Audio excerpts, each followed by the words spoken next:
नमस्कार दोस्तों, learn पावनम संस्कृतम channel पर आपका स्वागत है।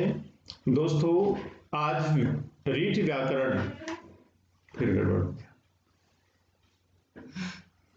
बोल रहा मैं वीडियो रात को सही बनेगी एकदम शांति। नमस्कार दोस्तों, लर्न पावनम संस्कृतम चैनल पर आपका स्वागत है। दोस्तों, रीट एग्जाम में पूछे जाने वाले महत्वपूर्ण प्रश्नों के विषय में आज डिस्कस करने वाले हैं और बहुत ही महत्वपूर्ण प्रश्न है साथियों। आइए जानते हैं। नंबर 1, व्याकरण में वर्णोपदेश कहा जाता है। माहेश्वर सूत्र को वर्णोपदेश कहा जाता है। नंबर 2, माहेश्वर सूत्र की संख्या है 14 है। नंबर 3, माहेश्वर सूत्र में अंतिम वर्ण है इत् संज्ञक। माहेश्वर सूत्र में जो अंतिम हलंत वर्ण होता है वह इत् संज्ञक होता है। नंबर 4, एक ही वर्ण जो अंत में 2 बार इत् संज्ञक है वह है साथियों णय, णकार। एक तो पहला सूत्र होता है ए ई उ णय और दूसरा नेक्स्ट सूत्र होता है लण। तो इन दोनों सूत्रों में जो णकार है, णय है, ये 2 बार इत् संज्ञक है। प्रश्न संख्या 5, माहेश्वर सूत्र में 2 बार पठित हल वर्ण है हकार। ह या व रट और हल, ये 2 सूत्र हैं और इन दोनों सूत्रों में जो हकार वर्ण है ये 2 बार पठित है। प्रश्न संख्या 6, माहेश्वर सूत्र में मध्य वर्ण इत् संज्ञक सूत्र है लण। माहेश्वर सूत्र में मध्य वर्ण है वह इत् संज्ञक सूत्र है और कौन से सूत्र में है? लण में। देखिए ल, ए और ण, इसमें जो ए है ये इत् संज्ञक है। प्रश्न संख्या 7, माहेश्वर सूत्र में अंतिम वर्ण की इत् संज्ञा का प्रयोजन है। अंतिम वर्ण की इत् संज्ञा का प्रयोजन देखिए अण आदि प्रत्याहार की सिद्धि के लिए। अंतिम वर्ण जो इत् संज्ञक होता है वो प्रत्याहार निर्माण के लिए होता है। प्रश्न संख्या 8, ह या व रट आदि सूत्र में अकार पाठ का प्रयोजन है हकार आदि के उच्चारण मात्र के लिए। माहेश्वर सूत्रों में जो ए वर्ण होता है व्यंजन वर्णों में वो उच्चारण के लिए होता है। प्रश्न संख्या 9, पाणिनि शिक्षा अनुसार वर्णों की संख्या है 63 या 64। 10 स्पर्श वर्ण माने गए हैं 25। इनको उदित वर्ण भी बोलते हैं, हम स्पर्श व्यंजन भी बोलते हैं। प्रश्न संख्या 11, अयोगाभाव वर्णों की संज्ञा है अनुस्वार, विसर्ग, जिह्वामूल, उपधमानी। प्रश्न संख्या 12, यादि वर्ण है यण वर्ण तथा शल वर्ण, ये यादि वर्ण कहलाते हैं। यण वर्ण में 4 स्वर वर्ण होते हैं और अंतस्थ में 4 वर्ण होते हैं। यण वर्ण को हम अंतस्थ वर्ण भी बोलते हैं और शल वर्ण को हम उष्म वर्ण भी बोलते हैं। तो देखिए 8 वर्ण होते हैं यादि वर्ण। यण में य व र ल और उष्म में होते हैं श है, जिनको हम शल वर्ण भी बोलते हैं। यण वर्ण कहने का मतलब यण प्रत्याहार, शल वर्ण का मतलब शल प्रत्याहार। और यण वर्ण में अंतस्थ व्यंजन होते हैं और शल वर्ण में उष्म व्यंजन होते हैं। यण वर्ण के व्यंजनों की संख्या 4 और शल वर्ण के व्यंजनों की संख्या 4, ये 8 होते हैं, ये यादि वर्ण कहलाते हैं। नंबर 13, स्वर की व्याकरण में संज्ञा है अच संज्ञा। नंबर 14 है प्रत्याहार का अर्थ है वर्णों का संक्षेप में कथन। ह्रस्व दीर्घ प्लुत संज्ञा विधायक सूत्र है उकालो अजृस्व दीर्घ प्लुतः है। प्रश्न संख्या 16, अच प्रत्याहार पठित वर्ण में ए के भेद होते हैं। साथियों, ए के 18 भेद होते हैं। प्रश्न संख्या 17, 18 भेद वाले अच प्रत्याहार पठित वर्ण हैं ए, ई, उ और री। ये 4 वर्ण हैं, ये इनके 18 भेद होते हैं, हर्ष, दीर्घ और प्लुत। और फिर इन 3 के भी नेक्स्ट भेद होते हैं।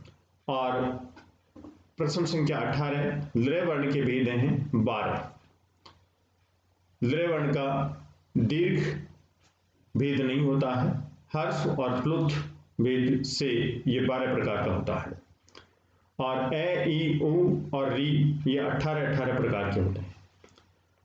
प्रश्न संख्या 19, ईच प्रत्याहार पठित वर्ण के भेद होते हैं 12 होते हैं। इनका हर्ष स्वर प्राप्त नहीं होता है। प्रश्न संख्या 20, तुल्यास्य प्रयत्न सूत्र में आस्य का अर्थ है उच्चारण स्थान। प्रश्न संख्या 21, उदित वर्ण है कु, चु, टू, तू और पू। 25 वर्ण है, इनको हम स्पर्श व्यंजन भी बोलते हैं। प्रश्न संख्या 22, वर्णों के उच्चारण स्थान की संख्या है 8।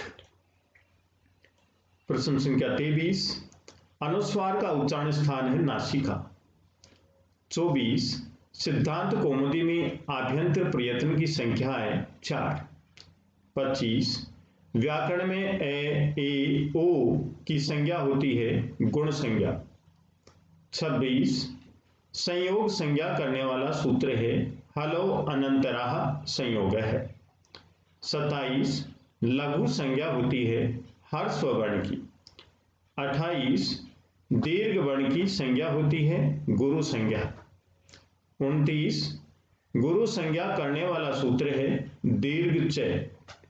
30, सुबंत तिगंत की संज्ञा होती है पद संज्ञा।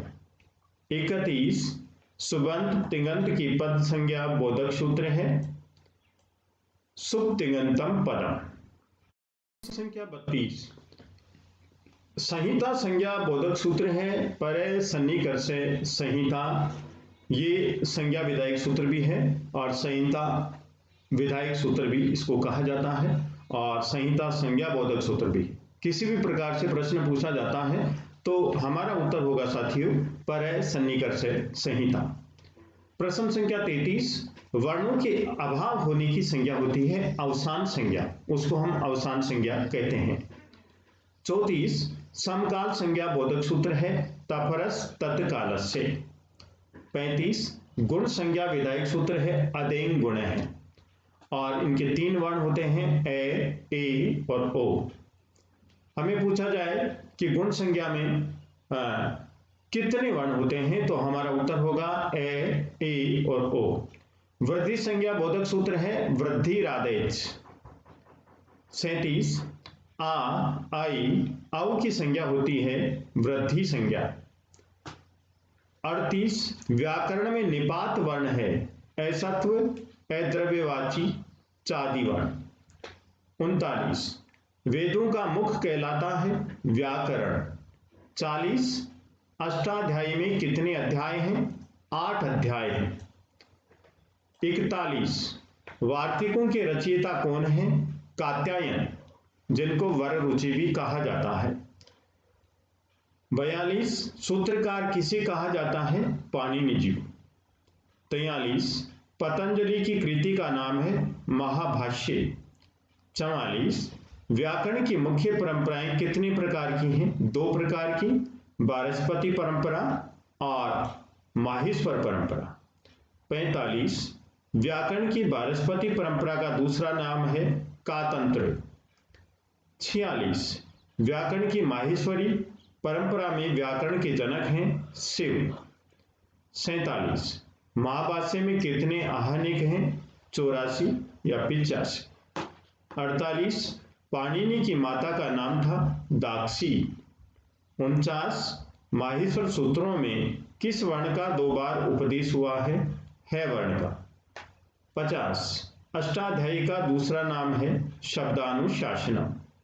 तो विद्वान साथियों, यदि आपको ये वीडियो पसंद आया तो आप लाइक कीजिए, शेयर कीजिए, कमेंट कीजिए, सब्सक्राइब कीजिए। धन्यवाद।